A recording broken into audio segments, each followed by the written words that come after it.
ചെറുപരിപ്പ്. ഇത് വന്ന് ഒരു 3/4 ഗ്ലാസ് ചെറുപരിപ്പ് എടുത്തിരിക്കേ. അത് ആദ്യം ഒന്ന് വറുത്തെടുത്തുக்கிறோம். ഇത് വറുക്കറത്തുക്ക് 1 ടീസ്പൂൺ വെളിച്ചെണ്ണ ചേർക്കലാം.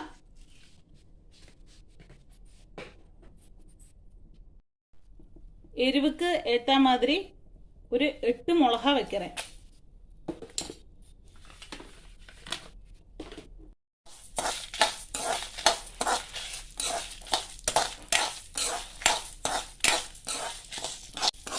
പരിപ്പ് ഇത് ഗോൾഡൻ കളർക്ക് വറുത്തെടുത്താച്ച് ഇത് നമുക്ക് ഒരു മിക്സി ജാറിൽ മാറ്റിക്കറോ.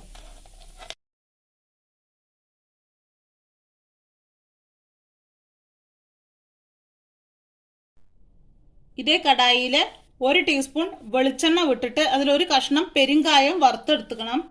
പൊടിയാക്കും ഇരിക്കുന്നാനാൽ இந்த സ്റ്റേജ് ഒഴിവാക്കലാം. ഇപ്പൊ എങ്കിട്ട് കട്ടക്കായം മാനത്തുന്നാല് ഞാൻ ഒരു ചിന്ന കഷ്ണം പെരുങ്കായം എണ്ണയിൽ വറുത്തെടുത്ത് തൊഹയിൽ ചേർക്കറേ.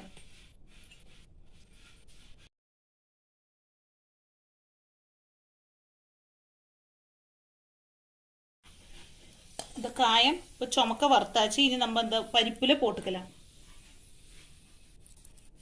ഇനി இந்த എണ്ണയില് ഇത് വന്നിട്ട് ഒരു മീഡിയം സൈസ് പീച്ചിങ്ങ നറുക്കി വെച്ചിരിക്കുന്നതാക്കും.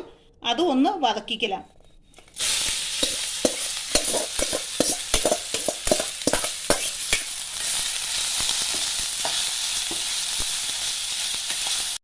ഇത് പീച്ചിങ്ങാവോട് പച്ചമണം പോയി നന്നാ വതങ്ങിയേച്ച് இந்த സ്റ്റേജില് ഇത് തൊഹയിലേക്ക് ആവശ്യமான പുളി പോട്ട് ഒന്ന് വതക്കിയിട്ട് ഗ്യാസ് ഓഫ് പണി വെക്കറോ.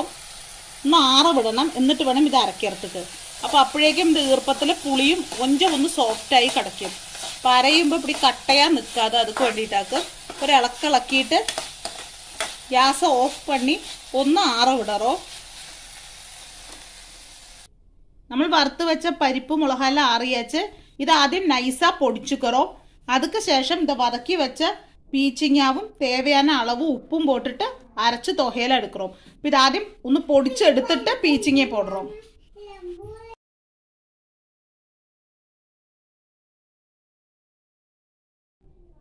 ഇനി இந்த ഗ്രൈൻഡ് ചെയ്തതിൽ இந்த പീച്ചിങ്ങാവ് പോട്ട് കൊടുക്കറോ.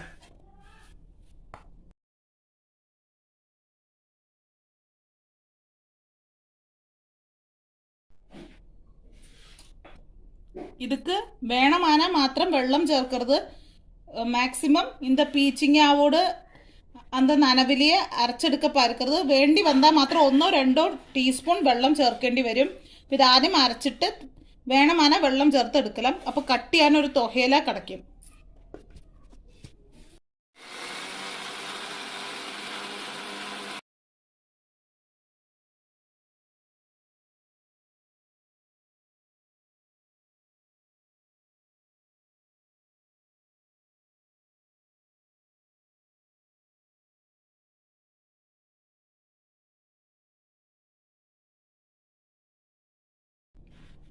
അടുത്തതാ നമ്മൾ പണ്ണപ്പോറ്. നമ്മൾ